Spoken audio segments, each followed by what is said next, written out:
আসসালামু আলাইকুম।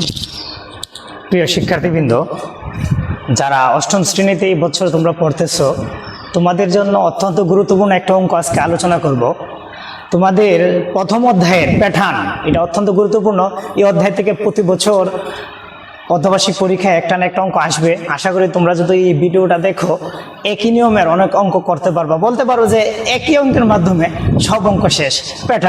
প্যাটার্নের অত্যন্ত গুরুত্বপূর্ণ এই নিয়মের অঙ্কটা তোমাদের পাঠ্য বইয়ের যে 13 নম্বর অঙ্কটা বিভিন্নভাবে বিভিন্ন সংখ্যা দিয়ে আসতে পারে। আমি আজকে তোমাদেরকে এই নিয়মে একটা অঙ্ক বোঝাবো, একই নিয়মে সব অঙ্ক পারবা। দেখো প্রিয় শিক্ষার্থী, আমরা শুরু করতেছি।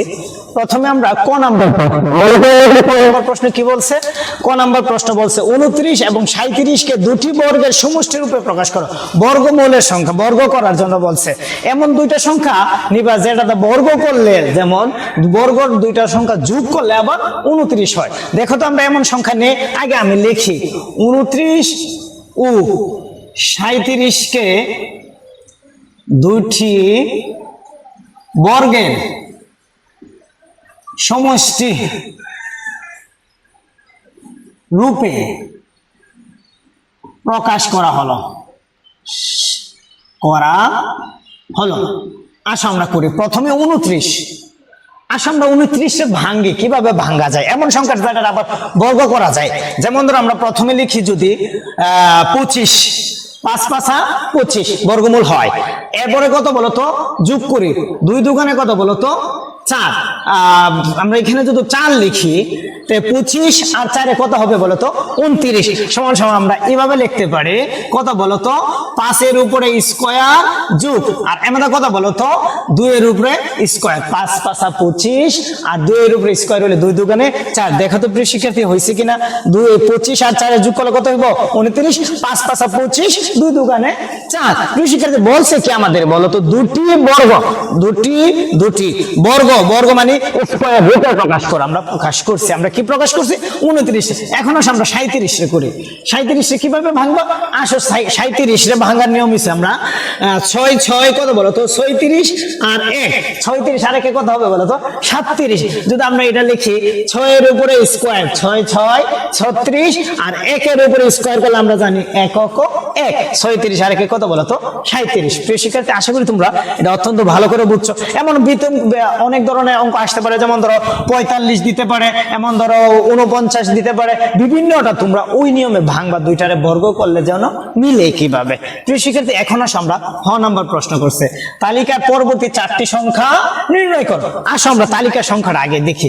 প্রাপ্ত তালিকা কি পাইছি? প্রাপ্ত তালিকা বলতো আমরা পাইছি প্রথম কত বলতো 5, 5 এর পরে কত বলতো 13, এরপরে কত বলতো 21, 21 এর পরে কত বলতো 29, 29 এর পরে 37। এইভাবে থাকবে। এরপরে 3টা সংখ্যা আমাদেরকে না 4টি সংখ্যা বাইর করার জন্য বলছে। অনেক সময় 4টি বলতে পারে, 3টি বলতে পারে, 2টি বলতে পারে। প্রিয় শিক্ষার্থী, আমরা দেখি আগে লিখবা পার্থক্য। আসলে তো দেখো তো পার্থক্য কত করে বাড়ছে। দেখো তো পার্থক্য। প্রথমে আমরা এইভাবে তীর চিহ্ন দিলাম, দেখো এইভাবে এইভাবে এইভাবে। আসো 13 থেকে 5 বাদ দাও, থাকবো কত বলতো 8। 21 থেকে 13 বাদ দাও, থাকবো কত বলতো 8। 29 থেকে 21 বাদ দাও 8। আমরা যতটুকু দেখলাম চিত্র বা তালিকার সংখ্যা দীক্ষা, প্রত্যেকটি সংখ্যা 8 করে বেরছে। তার মানে পরবর্তী সংখ্যাগুলো কত করে পারবে 8 করে দিতে পারবে। তোমরা আগে লিখবা তালিকার সংখ্যাগুলো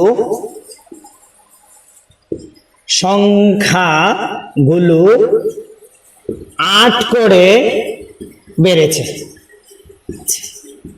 দেখো তো প্রিয় শিক্ষার্থী বুঝছো কিনা? যদি অনেক সময় 7 করে বাড়ে, তোমরা 7 করে লিখবা, 2 করে বাড়লে 2 করে লিখবা। যত করে বাড়বে তোমরা তত করে লিখবা, লিখা শুরু করবো। এখন আমাদের বলছে কয়টি সংখ্যা বের করতাম, পরবর্তী লিখবা তালিকার পরবর্তী কয়টা সংখ্যা বের করতে গেছে? তালিকার পরবর্তী 4টি সংখ্যা। দেখো এখন আমরা বাইর করি। আমাদের লাস্ট কোথায় গিয়ে দাঁড়াইছি আমরা 37 রে। 37 যোগ কত করে বাড়ছে বলো তো 8 করে বাড়ছে। 37 এর সাথে তুমি 8 যোগ করবা, কত হবে বলো তো 45। দেখো তো বুঝছো কিনা? একটা বাইর হইছে।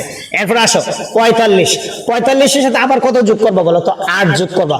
45 এর সাথে 8 যোগ করলে কত হবে বলো তো 53। দেখো আবার আসো 5 এ 3 53, 53 সাথে কত যোগ করবা 8, 53 সাথে 8 যোগ করলে হবে 61। লাস্ট আমাদের তিনটা বের হয়ে গিয়েছে, লাস্ট বাইট করবা কত বলো তো 61 যোগ 8, 61 সাথে যদি তুমি 8 যোগ করো কত হবে বলো তো 69। এই যে আমাদের তালিকার পরবর্তী 4টি সংখ্যা বের হয়ে গেছে। দেখো তো আমরা বুঝছো কিনা, যদি 7 করে বাড়তো আমরা এটার সাথে 7 যোগ করতাম, 5 করে বাড়লে আমরা 5 যোগ করতাম। শিক্ষার্থী আমাদেরকে বলছো তালিকার পরবর্তী 4টি সংখ্যা নির্ণয় করা, আমরা অলরেডি 4টি সংখ্যা নির্ণয় করছি। শিক্ষার্থী দেখো ক নাম্বার অনেক সহজ, যদি তুমি বুঝো কিভাবে একইভাবে হ্যাঁ 29 37 যতই মন চা ততই দেখ তোমরা এইভাবে করতে পারো। যেমন ধরো 25 দিলে কিভাবে ভাঙবা, 25 না 25টা ভাঙা যায় কেমনে বলো তো, 4 এর উপরে স্কয়ার দাও, 4 4 কত হবে বলতো 16, আর 3 এর উপরে স্কয়ার দাও, 3 3 কত 9, 16 আর 9 যোগ করলে 25 হয়ে যাবে। এইভাবে প্রত্যেকটি সংখ্যা তোমরা নিজে নিজে ভাঙতে পারবা। পরবর্তী 4টি সংখ্যা বলছে, আমরা 4টি সংখ্যা, পরবর্তী 2টা সংখ্যা বলতে পারি, যে সংখ্যাটি বল আমরা এই সংখ্যাটি করব।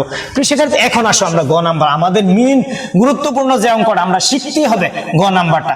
গ নাম্বারটার মধ্যে বলছে সমষ্টি, তালিকার 100টি পদের সমষ্টি, পরীক্ষাতে আসতে পারে 60টি পদের, 50টি পদের, বেশিরভাগ 100 আর 50 দেয়, অনেক সময় আবার 60 দেয়।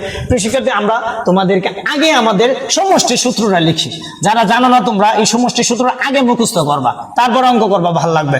সমষ্টি সূত্র হচ্ছে প্রথম পদ যোগ শেষ পদ, ব্র্যাকেট দিয়ে আমার পদের সংখ্যা বাই 2। সমষ্টি সূত্র কি বলতো, তালিকার সমষ্টি সূত্র হচ্ছে প্রথম পদ যোগ শেষ পদ গুণ পদের সংখ্যা বাই 2। পদের সংখ্যা সবচেয়ে সোজা, তালিকার প্রথম পদ যোগ কি পদ বলতো শেষ পদ গুণ পদের সংখ্যা।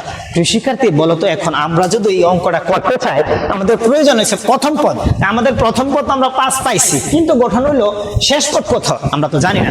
শেষ পদ বলছে 100তম পদ, 100তম পদ কত আমরা কিভাবে করতে পারবো, 5 13 21 29 এভাবে বাইর করতে 100তমতে যেতে তো আমাদের অনেক সময় লাগবে। তার জন্য আমাদের প্রয়োজন হবে একটা বীজগণিত রাশি, বীজগণিত রাশির মাধ্যমে অতি তাড়াতাড়ি আমরা অঙ্কটা করতে পারবো। শিক্ষার্থী দেখো আমি কেমনে বীজগণিত রাশি বাইর করি। এই অঙ্কর সবচেয়ে গুরুত্বপূর্ণ বিষয় হচ্ছে বীজগণিত রাশিটা নির্ণয় করা। দেখো আমি বীজগণিত রাশি নির্ণয় করতে, বীজগণিত রাশি নির্ণয় করতে গেলে আমাদের পার্থক্যটা দরকার। প্রত্যেকটা অঙ্কর পার্থক্য দিয়ে আমরা বীজগণিত রাশি নির্ণয় করতে হবে। আগে বলো তো আমরা পার্থক্য কত পাইছি, আমরা পার্থক্য পাইছি 8। আগে লেখো হ হতে পাই, কি পাইছি বলো তো, হ হতে পাই তালিকার পার্থক্য, তালিকার পার্থক্য। আসো বলো তো পার্থক্য কত পাইছি বলো তো 8। আমরা এখন 8 দিয়ে শুরু করবো। আচ্ছা আমরা আগে এখন যাচাই করে দেখি আমাদের সংখ্যাগুলো। সুতরাং প্রথম পদ আগে আমরা 12 পাইছি 8, আমরা আগে 8 লিখবো, যে 8 আমার এই অঙ্কের মধ্যে পার্থক্য 8 হইছে, আমরা 8 নিছি। 5 হইলে তুমি 5 নিবা, 7 হইলে তুমি 7 নিবা, মানে যে সংখ্যাটি হয় এই সংখ্যাটা নিবা। কত লেখছো এখানে প্রথম, তুমি প্রথম মানে 1 দিবা। এখন 8 এ কত হইছে বলো তো শিক্ষার্থী, 8 এ 8, কিন্তু আমাদের প্রথম সংখ্যা 8 না, আমাদের প্রথম সংখ্যা হইছে 5। তাহলে আমরা বেশি হইছে না, 8 এ বেশি হইলে বিয়োগ করবা, কম হইলে যোগ করবা। তাহলে মাইনাসের কথা বলো তো 3, 8 এ 8 এর থেকে 3 বিয়োগ করলে কত হবে বলো তো 5। দেখো তো শিক্ষার্থী মিলছে কিনা, আমাদের সূত্র বের করতেছে এই যে প্রথম সংখ্যা 8 এ 8 মাইনাস 3 5। এখন আমরা একটা নিয়ে মিললো, পরবর্তীতে মিলে কিনা আমরা যাচাই করি। সুতরাং আবার দাও দ্বিতীয় সংখ্যা, দ্বিতীয় পদ 8 কত লেখছো বলো তো, এখানে 1 লিখলে যদি এখানে 1 হয়, এখানে 2 লিখলে কি হবে বলো তো 2 হবে, মাইনাসের 3 নিয়মে কি, আর দোকানে 16 তে 3 গেলে দেখো তো 13 হয়েছে কিনা, তার মানে এইটাও মিলছে। আরো আমরা শিওর হতে চাই, আরেকটা দেখি কমপক্ষে 3টা মিলাইতে হবে। আসো তৃতীয় পদ দেখো, তৃতীয় পদের সূত্র কি বলো তো, লেখ আমরা কি লিখছি 8 গুণ 3 মাইনাসের 3 কোথায় থেকে আসছে, এই তৃতীয় থেকে আসছে। 2 কোথায় থেকে আসছে, দ্বিতীয় থেকে আসছে। প্রথম থেকে আসছে। 3 8টা কত বলো তো 24 তে 3 গেলে থাকবে 23। দেখো তো প্রিয় শিক্ষার্থী 24 তে 3 গেলে থাকবে 21। দেখো তো প্রিয় শিক্ষার্থী মিলছে কিনা, প্রথমটা 5 মিলছে, দ্বিতীয়টা 3 মিলছে, তৃতীয়টা 13 মিলছে, 21 পরেরটা 21 মিলছে। প্রিয় শিক্ষার্থী আমরা 3টার উপরে ভিত্তি করে বলতে পারি, যদি প্রথম হলে প্রথম হয়, দ্বিতীয়টা হলে দ্বিতীয় হয়, এভাবে আমরা অসংখ্য গেলে এমন হবে। তারপর আমরা নিজের থেকে দিলাম এখন কতম পদ, কতম পদ কিটা তোমরাই কো। যদি প্রথম লিখলে 8 এর সাথে 1 হয়, দ্বিতীয় লিখলে যদি 8 এর সাথে 2 হয়, তৃতীয় সাথে যদি 8 3 হয়, ক লিখছি, এখন 28 সাথে কি হবে? মাইনাসের কত? ওই আগের মতন 3। এই যে আমাদের এটা হচ্ছে বীজগণিত রাশি। প্রিয় শিক্ষার্থী, এখন যদি আমাদেরকে বলে 50টি পদের সমষ্টি শুধু কর জায়গা লিখলে যদি 3 হয়, তো 50 লিখলে কত হবে? 50তম। আমরা বীজগণিত রাশি পাইছি। 61তম পদের সমষ্টি বলে আমরা 50তম পদের সমষ্টি বাই করতে পারবো। আমাদের যদি বলে 60তম পদের সমষ্টি, প্রিয় শিক্ষার্থী শুধু শুধু শুধু কর জায়গা পরিবর্তন করবা, যত বলবে তত পদের সমষ্টি বাই করবা। আসো আমরা বলছে 150টি পদের সমষ্টি, যদি 50-এর জায়গায় 100 দেয়, আমরা 100 দিব। এখন আমাদের বলছে 50, 8-এর জায়গায় 8 বসাও, কর জায়গায় কত বসবো বলো তো? 50 মাইনাসের 3। প্রিয় শিক্ষার্থী, আমরা এখন 50 রে 8 দা গুণ করবো, বলো তো 50 8 দা গুণ করলে কত হবে? 400 হবে। আমরা লিখলাম 400 মাইনাসের 3। প্রিয় শিক্ষার্থী, 400 তে যদি 3 চলে যায়, বলো তো কত থাকবে? 400 তে 3 গেলে 300, 9 7 97। প্রিয় শিক্ষার্থী, আমাদের যা দরকার, আমাদের সূত্রতে যা যা ব্যবহার করা হবে, প্রথম পদ আমরা প্রথম পদ পাইছি, আমাদের শেষ পদ আমরা শেষ পদ পাইছি। পদের সংখ্যা, পদ মানে কয়টি পদের সমষ্টি? যদি বলে 50, লিখবা পদের সংখ্যা। পদের সংখ্যা যদি আমাদের বলা হয় 100, আমরা 100 লিখবো। আমাদের এখানে 50 লিখছে, তার জন্য আমরা পদের সংখ্যা আমরা 50 দিলাম। আশা করি প্রিয় শিক্ষার্থী বুঝছো। এখন আমরা খালি সূত্রের মধ্যে ব্যবহার করবো, দেখবো আশা করি তোমাদের কাছে অনেক সহজ লাগবে। দেখো আমরা সূত্রটা কিভাবে আমরা করি। এখন বলছে কয়টি পদের সমষ্টি বলো তো প্রিয় শিক্ষার্থী? এই যে আমরা খালি সমষ্টির সূত্রটা ইউজ করবো। 50টি পদের সমষ্টি না, সুতরাং 50টি পদের সমষ্টি। সমষ্টির সূত্র আমরা বসাইতেছি। দেখো, প্রথম পদ যোগ শেষ পদ গুণ পদের সংখ্যা বাই 2। দেখো তো প্রিয় শিক্ষার্থী, আচ্ছা বলো তো প্রথম পদ কত? আমরা প্রথম পদ পাইছি 5, যোগ শেষ পদ কত পাইছি? 300, 9 7 97, গুণ পদের সংখ্যা। পদের সংখ্যা কত বলো তো? 50, ভাগ কত বলো তো? 2। প্রিয় শিক্ষার্থী, আমরা দেখাইতেছি তোমাদের, ভাগটা করলে আমাদের ফলাফল বাইর হয়ে যাবে। এখানে কত আছে বলো তো? এখানে আছে আমাদের 397, 300 9 7 97, যোগ কত করবা বলো তো? 5, যোগ করলে হবে 402, গুণ কত বলো তো? 50, গুণ 50। গুণ করার পরে গুণ 50 যত বাইরেছে এটাকে তুমি 2 দা ভাগ করো, ভাগ 2, 2 দা ভাগ করলে বাইরবে 10,050, 10,050। প্রিয় শিক্ষার্থী, আমাদের সমষ্টি 50টি পদের সমষ্টি কত পড়ছে বলো তো? 1050। প্রিয় শিক্ষার্থী, এখন যদি তোমাকে বলো 50টি পদের সমষ্টি পরিবর্তে 100টি পদের সমষ্টি, তোমরা শুধু এই যে কর পরিবর্তে এখানে 100 বসাইবা, আর বাকি সব তুমি তোমার মান অনুসারে পরিবর্তন করবা। প্রিয় শিক্ষার্থী, আমাদের যে এই তালিকাটা দিচ্ছে, আরো কতভাবে তালিকা দিতে পারে। এখানে 3 দিতে পারে, এরপর 7 দিতে পারে, 4 করে বাড়তে পারে, 8 করে বাড়তে পারে। প্রিয় শিক্ষার্থী, তুমি এই দুইটার অংশ থেকে যদি তুমি বীজগণিত রাশিটা তুমি নির্ণয় করতে পারো, তোমার জন্য এই অঙ্ক একবারে পানির মতো সহজ লাগবে। শিক্ষার্থী, আমি তোমাদেরকে সর্বোচ্চ চেষ্টা করছি যে এই অঙ্কটার মাধ্যমে যেন যে কোনো ধরনের বিকল্প নিয়মের অঙ্কগুলো করতে পারো। সামনে যেহেতু তোমাদের অর্ধবার্ষিক পরীক্ষা আসতেছে অতি নিকটে, তোমরা এই অধ্যায়গুলো অনেক গুরুত্বপূর্ণভাবে করতে চেষ্টা করবো। এই অধ্যায় থেকে সম্ভাবনা মানে 100% পরীক্ষায় একটা আসতে পারে। তোমরা এই সমষ্টি সিস্টেমে আসবে, তোমরা এটার মতো বিকল্প করে আরো অনেকগুলো করতে চেষ্টা করবা।